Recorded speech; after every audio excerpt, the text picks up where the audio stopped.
ಗೋವಾ ವಿಧಾನಸಭಾ ಚುನಾವಣೆ ಘೋಷಣೆಯಾಗಿದೆ. ರಾಜ್ಯದಲ್ಲಿ ಫೆಬ್ರವರಿ 14ಕ್ಕೆ ಚುನಾವಣೆ ನಡೆಯಲಿದೆ. ಮಾಜಿ ಮುಖ್ಯಮಂತ್ರಿ ದಿವಂಗತ ಮನೋಹರ್ ಪರಿಕ್ಕರ್ ಅವರ ನೇತೃತ್ವವಿಲ್ಲದೆಯೇ ರಾಜ್ಯ ಬಿಜೆಪಿಯು ಇದೇ ಮೊದಲ ಬಾರಿಗೆ ಚುನಾವಣೆ ಎದುರಿಸುತ್ತಿದೆ. ಹೀಗಿರುವಾಗ ಬಿಜೆಪಿ ಸರ್ಕಾರ ಮರುಸ್ಥಾಪನೆಗೆ ಪಕ್ಷ ಯಾವ ಸಿದ್ಧತೆ ನಡೆಸಿದೆ, ಯಾವ ಮುಖಗಳಿಗೆ ಈ ಬಾರಿ ಬಹುಮತ ಸಿಗಲಿದೆ ಎಂಬುದು ದೊಡ್ಡ ಪ್ರಶ್ನೆಯಾಗಿದೆ. ಗೋವಾದಲ್ಲಿ ಮನೋಹರ್ ಪರಿಕ್ಕರ್ ಅತ್ಯಂತ ಜನಪ್ರಿಯ ವ್ಯಕ್ತಿ. ತಮ್ಮ ಜನಸಂಪರ್ಕ ಅಭಿಯಾನ ಮತ್ತು ಜನಸಾಮಾನ್ಯರನ್ನು ತಲುಪುವ ಸಾಮರ್ಥ್ಯದ ಮೂಲಕ ಗೋವಾದಲ್ಲಿ ಬಿಜೆಪಿಯನ್ನು ಬಲಪಡಿಸುವಲ್ಲಿ ಪರಿಕ್ಕರ್ ಪ್ರಮುಖ ಪಾತ್ರ ವಹಿಸಿದ್ದರು. ಇದರ ಫಲವಾಗಿ 2012ರಲ್ಲಿ ಬಿಜೆಪಿ ಬಹುಮತ ಗಳಿಸಿ ರಾಜ್ಯದಲ್ಲಿ ಅಧಿಕಾರಕ್ಕೆ ಬಂದಿತ್ತು. ಪ್ರಸಕ್ತ ಬಾರಿ ಮುಖ್ಯಮಂತ್ರಿ ಪ್ರಮೋದ್ ಸಾವಂತ್ ನೇತೃತ್ವದಲ್ಲಿ ಬಿಜೆಪಿ ವಿಧಾನಸಭಾ ಚುನಾವಣೆಯನ್ನು ಎದುರಿಸುತ್ತಿದೆ. ಬಿಜೆಪಿ ಈ ಬಾರಿ ಗೋವಾ ಚುನಾವಣೆಯಲ್ಲಿ ಉತ್ತಮ ಆಡಳಿತ, ಕ್ಷಿಪ್ರ ಅಭಿವೃದ್ಧಿ ವಿಚಾರವನ್ನು ಪ್ರಸ್ತಾಪಿಸಿದೆ. ಆದರೆ ರಾಜ್ಯದಲ್ಲಿ ಕಾಂಗ್ರೆಸ್ ದುರ್ಬಲಗೊಂಡಿದ್ದರಿಂದ ಬಿಜೆಪಿಗೆ ಹೆಚ್ಚಿನ ಲಾಭವಾಗಲಿದೆ.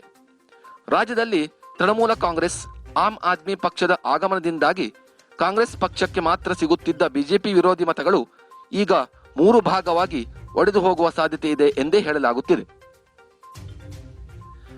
2017ರಲ್ಲಿ ರಾಜ್ಯ ವಿಧಾನಸಭಾ ಚುನಾವಣೆಯಲ್ಲಿ ಬಿಜೆಪಿಯ ವಿರುದ್ಧ ಜನರ ಅಸಮಾಧಾನ ಬಯಲಿಗೆ ಬಂತು. ಮನೋಹರ್ ಪರಿಕ್ಕರ್ ರಾಜ್ಯದಿಂದ ದೂರ ಉಳಿದಿದ್ದರಿಂದ ಇದು ಸಂಭವಿಸಿದೆ ಎಂದೇ ಹೇಳಲಾಗುತ್ತಿದೆ. ಅಂದು ಬಿಜೆಪಿ 13 ಸ್ಥಾನ ಗೆದ್ದಿತ್ತು, ಕಾಂಗ್ರೆಸ್ 17 ಸ್ಥಾನ ಗೆದ್ದಿತ್ತು. ಆದರೆ ಸ್ಥಳೀಯ ಪಕ್ಷಗಳು ಮತ್ತು ಪಕ್ಷೇತರರಲ್ಲಿ ಮನೋಹರ್ ಪರಿಕ್ಕರ್ ಅವರ ಮೇಲಿನ ವಿಶ್ವಾಸದಿಂದಾಗಿ 2017ರಲ್ಲಿ ಮತ್ತೊಮ್ಮೆ ರಾಜ್ಯದಲ್ಲಿ ಬಿಜೆಪಿ ನೇತೃತ್ವದ ಸಮ್ಮಿಶ್ರ ಸರ್ಕಾರ ಸ್ಥಾಪನೆಯಾಗಿತ್ತು.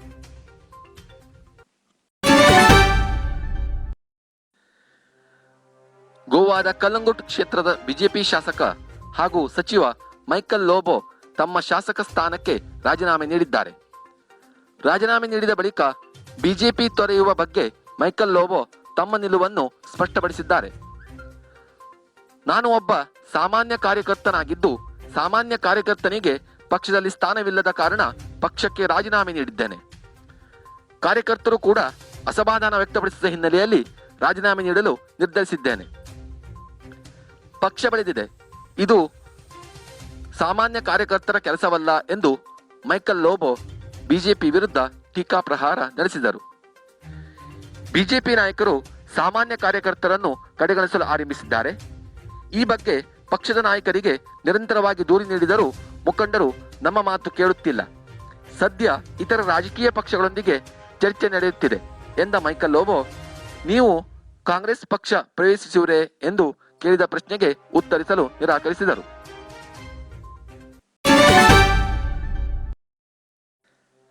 ಕಲಂಗುಟ್ ಕ್ಷೇತ್ರದ ಬಿಜೆಪಿ ಶಾಸಕ ಮೈಕಲ್ ಲೋಬೋ ಅವರು ತಮ್ಮ ಸಚಿವ ಹಾಗೂ ಶಾಸಕ ಸ್ಥಾನಕ್ಕೆ ರಾಜೀನಾಮೆ ನೀಡಿದ್ದಾರೆ.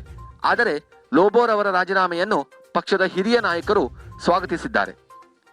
ಲೋಬೋರವರು ರಾಜೀನಾಮೆ ನೀಡುವುದನ್ನೇ ನಾವು ಕಾಯುತ್ತಿದ್ದೆವು ಎಂದು ಗೋವಾ ಬಿಜೆಪಿ ರಾಜ್ಯಾಧ್ಯಕ್ಷ ಸದಾನಂದ ನಾವಡೆ ಹೇಳಿದ್ದಾರೆ. ಮೈಕಲ್ ಲೋಬೋ ಪಕ್ಷ ಬಿಡುತ್ತಾರೆ ಎಂದು ನಮಗೆ ಮೊದಲೇ ಗೊತ್ತಿತ್ತು. ಹಾಗಾಗಿ ನಮಗಾಗಲಿ ಪಕ್ಷಕ್ಕಾಗಲಿ ಯಾವುದೇ ಆಘಾತವಾಗಿಲ್ಲ. ಲೋಬೋ ಬಿಜೆಪಿ ತೊರೆದಿದ್ದು ಒಳ್ಳೆಯದೇ ಆಯಿತು ಎಂದು ಪಕ್ಷದ ಅಧ್ಯಕ್ಷ ಸದಾನಂದ ನಾವಡೆ ಹೇಳಿದರು. ಮಾಪ್ಸಾ ಮತ್ತು ಶಿವೋಲಿ ಈ 2 ಕ್ಷೇತ್ರಗಳಲ್ಲಿ ಮೈಕಲ್ ಲೋಬೋ ವಿಪರೀತ ಹಸ್ತಕ್ಷೇಪ ಮಾಡುತ್ತಿದ್ದರು. ಆದ್ದರಿಂದ ಅವರ ನಿರ್ಗಮನದಿಂದ ನಾವು ಆಘಾತಕ್ಕೊಳಗಾಗಿಲ್ಲ. ಈ 2 ಕ್ಷೇತ್ರಗಳಲ್ಲಿ ಬಿಜೆಪಿ ಜಯಗಳಿಸಲಿದೆ ಎಂದು ಸದಾನಂದ ನಾವಡೆ ವಿಶ್ವಾಸ ವ್ಯಕ್ತಪಡಿಸಿದರು.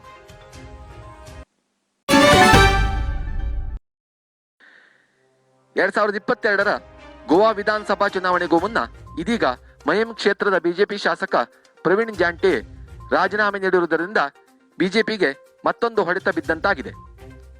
2017ರ ವಿಧಾನಸಭಾ ಚುನಾವಣೆಯಲ್ಲಿ ಮಹಿಮ್ ಕ್ಷೇತ್ರದಿಂದ 12,430 ಮತಗಳಿಂದ ಜಯಗಳಿಸಿದ್ದ ಬಿಜೆಪಿ ಶಾಸಕ ಇದೀಗ ಎಂಜಿಪಿ ಪಕ್ಷ ಪ್ರವೇಶಿಸಲಿದ್ದಾರೆ. ಮಹಿಮ್ ಕ್ಷೇತ್ರದಲ್ಲಿ ಎಂಜಿಪಿ ಸಂಭಾವ್ಯ ಅಭ್ಯರ್ಥಿ ಪ್ರೇಮೇಂದ್ರ ಶೆಟ್ ರವರು ಬಿಜೆಪಿ ಸೇರ್ಪಡೆಯಾಗಿದ್ದರಿಂದ ಜಾಂಟೇರವರಿಗೆ ಈ ಕ್ಷೇತ್ರದಲ್ಲಿ ಪ್ರಸಕ್ತ ಚುನಾವಣೆಯಲ್ಲಿ ಬಿಜೆಪಿಯಿಂದ ಟಿಕೆಟ್ ಲಭಿಸುವ ಸಾಧ್ಯತೆ ಕಡಿಮೆ ಇತ್ತು. ಪ್ರವೀಣ್ ಜಾಂಟೆ ಅವರು ಬಿಜೆಪಿಗೆ ರಾಜೀನಾಮೆ ನೀಡಿದ 4ನೇ ಶಾಸಕರಾಗಿದ್ದಾರೆ.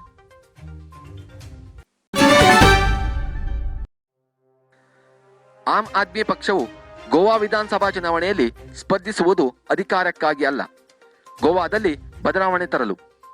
ದೇಶದಲ್ಲಿರುವ ಭ್ರಷ್ಟ ವ್ಯವಸ್ಥೆಯನ್ನು ಬದಲಾಯಿಸಲು ನಾವು ಬಯಸುತ್ತೇವೆ. ಕಳೆದ 70 ವರ್ಷಗಳಲ್ಲಿ ಜನತೆ ಅನೇಕ ರಾಜಕೀಯ ಪಕ್ಷಗಳಿಗೆ ಅವಕಾಶ ನೀಡಿದ್ದಾರೆ. ಆದರೆ ಅವಕಾಶ ಪಡೆದವರು ಕೇವಲ ಭ್ರಷ್ಟಾಚಾರ ಮಾಡಿದ್ದಾರೆ ಎಂದು ದೆಹಲಿ ಮುಖ್ಯಮಂತ್ರಿ ಅರವಿಂದ್ ಕೇಜ್ರಿವಾಲ್ ಆರೋಪಿಸಿದರು. ಗೋವಾ ವಿಧಾನಸಭಾ ಚುನಾವಣೆ ಹಿನ್ನೆಲೆಯಲ್ಲಿ ಗೋವಾದ ಆಮ್ ಆದ್ಮಿ ಪಕ್ಷದ ಕಾರ್ಯಕರ್ತರನ್ನುದ್ದೇಶಿಸಿ ಅರವಿಂದ್ ಕೇಜ್ರಿವಾಲ್ ಮಾತನಾಡಿದರು. ಈ 1 ತಿಂಗಳು ದೇಶದ ಹೆಸರಿನಲ್ಲಿ ಕೆಲಸ ಮಾಡಿ, ಮನೆ ಮನೆಗೆ ತೆರಳಿ ಪಕ್ಷದ ಕಾರ್ಯದ ಬಗ್ಗೆ ತಿಳಿಸಿ, ಜನತೆಗೆ ಸಹಾಯ ಮಾಡಿ, ಸಾಮಾಜಿಕ ಜಾಲತಾಣಗಳನ್ನು ಬಳಸಿಕೊಂಡು ಜನರನ್ನು ತಲುಪಿ ಎಂದು ದೆಹಲಿ ಮುಖ್ಯಮಂತ್ರಿ ಕೇಜ್ರಿವಾಲ್ ನುಡಿದರು. ದೆಹಲಿಯಲ್ಲಿ ತಮ್ಮ ಅಧಿಕಾರಾವಧಿಯಲ್ಲಿ ಶಾಲೆಗಳಲ್ಲಿ ಆಗಿರುವ ಸುಧಾರಣೆಗಳನ್ನು ಪ್ರಸ್ತಾಪಿಸಿದರು. ದೆಹಲಿ ಸರ್ಕಾರ ಜನರಲ್ಲಿ ವಿಶ್ವಾಸ ಮೂಡಿಸಿದೆ ಎಂದು ಕೇಜ್ರಿವಾಲ್ ನುಡಿದರು.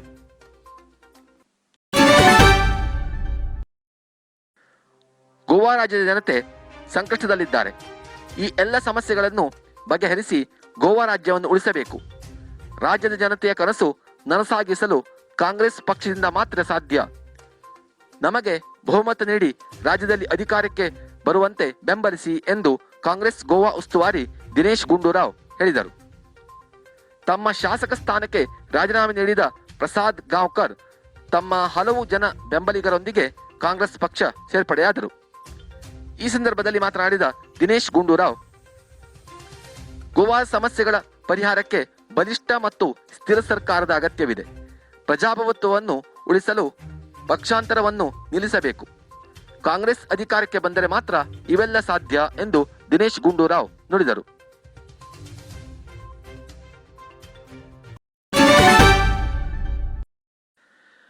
ಗೋವಾ ರಾಜ್ಯ ಕಾಂಗ್ರೆಸ್ ಅಧ್ಯಕ್ಷ ಗಿರೀಶ್ ಚೋಡನ್ಕರ್ ಅವರಿಗೆ ಕೊರೋನಾ ಸೋಂಕು ದೃಢಪಟ್ಟಿದೆ. ಅವರಿಗೆ ಕೆಲ ಸೌಮ್ಯ ಲಕ್ಷಣಗಳಿದ್ದು ಕೋವಿಡ್ ಪರೀಕ್ಷೆಗೆ ಒಳಪಟ್ಟಾಗ ಸೋಂಕು ದೃಢಪಟ್ಟಿದೆ. ಗೋವಾ ವಿಧಾನಸಭಾ ಚುನಾವಣೆ ಘೋಷಣೆ ಆಗಿದೆ. ಕಾಂಗ್ರೆಸ್ ಹಿರಿಯ ನಾಯಕರು ಕಳೆದ ಕೆಲ ದಿನಗಳಿಂದ ಗೋವಾದಲ್ಲಿ ಬೀಡುಬಿಟ್ಟಿದ್ದಾರೆ. ಬಿಜೆಪಿ ವಿರುದ್ಧ ಕಾಂಗ್ರೆಸ್ ಬಿರುಸಿನ ಪ್ರಚಾರ ನಡೆಸುತ್ತಿದೆ. ಕಾಂಗ್ರೆಸ್ ರಾಜ್ಯಾಧ್ಯಕ್ಷ ಗಿರೀಶ್ ಚೋಡನ್ಕರ್ ಅವರಿಗೆ ಕೊರೋನಾ ಸೋಂಕು ದೃಢಪಟ್ಟಿರುವುದು ಅವರ ಸಂಪರ್ಕದಲ್ಲಿರುವವರಿಗೆ ಆತಂಕ ಹೆಚ್ಚುವಂತಾಗಿದೆ. ಚುನಾವಣಾ ಪ್ರಚಾರ ಸಂದರ್ಭದಲ್ಲಿ ಗಿರೀಶ್ ಚೋಡನ್ಕರ್ ಹಲವರ ಸಂಪರ್ಕಕ್ಕೆ ಬಂದಿದ್ದು, ತಮ್ಮ ಸಂಪರ್ಕಕ್ಕೆ ಬಂದಿರುವವರು ಕೋವಿಡ್ ಪರೀಕ್ಷೆ ಮಾಡಿಸಿಕೊಳ್ಳುವಂತೆ ಚೋಡನ್ಕರ್ ಸಲಹೆ ನೀಡಿದ್ದಾರೆ. ಇದೇ ವೇಳೆ ಕಾಂಗ್ರೆಸ್ ಪ್ರಚಾರದ ಮೇಲೂ ಪರಿಣಾಮ ಬೀರುವ ಸಾಧ್ಯತೆ ಇದೆ.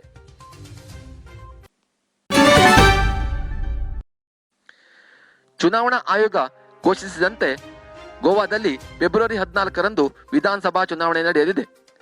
ರಾಜ್ಯದಲ್ಲಿ ರಾಜಕೀಯ ವಾತಾವರಣ ಬಿಸಿಯೇರುತ್ತಿದ್ದು, ಚುನಾವಣೆಗೆ ಇನ್ನೇನು ಕೆಲವೇ ದಿನ ಬಾಕಿ ಉಳಿದಿದೆ. ಆದರೆ ಗೋವಾ ಫಾರ್ವರ್ಡ್ ಮತ್ತು ಕಾಂಗ್ರೆಸ್ ಪಕ್ಷ ಸೇರಿದಂತೆ ವಿವಿಧ ರಾಜಕೀಯ ಪಕ್ಷಗಳ ನಾಯಕರು ಚುನಾವಣಾ ಆಯೋಗ ನಿಗದಿಪಡಿಸಿದ ನಿಯಮಗಳನ್ನು ಉಲ್ಲಂಘಿಸಿ ಪ್ರಚಾರ ಕಾರ್ಯ ಆರಂಭಿಸಿರುವುದು ಕಂಡುಬರುತ್ತಿದೆ. ರಾಜ್ಯದಲ್ಲಿ ಹೆಚ್ಚುತ್ತಿರುವ ಕೊರೋನಾ ಪ್ರಕರಣಗಳ ಹಿನ್ನೆಲೆಯಲ್ಲಿ ಮನೆ ಮನೆಗೆ ತೆರಳಿ ಚುನಾವಣಾ ಪ್ರಚಾರ ನಡೆಸಲು ಚುನಾವಣಾ ಆಯೋಗವು ಕೇವಲ 5 ಜನರಿಗೆ ಮಾತ್ರ ಅವಕಾಶ ನೀಡಿದೆ. ಆದರೆ ಪೆಡ್ನೆ ಮತ್ತು ಬಾರ್ದೇಸ್ ತಾಲೂಕಿನಲ್ಲಿ ನೂರಾರು ಜನರು ಚುನಾವಣಾ ಪ್ರಚಾರದಲ್ಲಿ ಪಾಲ್ಗೊಂಡು ತಮ್ಮ ಮುಖಂಡರೊಂದಿಗೆ ಮನೆ ಮನೆಗೆ ತೆರಳಿ ಪ್ರಚಾರ ನಡೆಸುತ್ತಿರುವ ದೃಶ್ಯ ಕಂಡುಬರುತ್ತಿದೆ.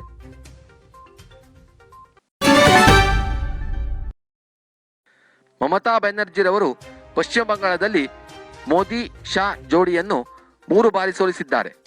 ಗೋವಾದಲ್ಲಿಯೂ ಅದೇ ರೀತಿಯಾಗಲಿದೆ ಎಂದು ಟಿಎಂಸಿ ಪಕ್ಷದ ಗೋವಾ ಸಹ ಪ್ರಭಾರಿ ಸುಷ್ಮಿತಾ ದೇವ್ ವಿಶ್ವಾಸ ವ್ಯಕ್ತಪಡಿಸಿದ್ದಾರೆ.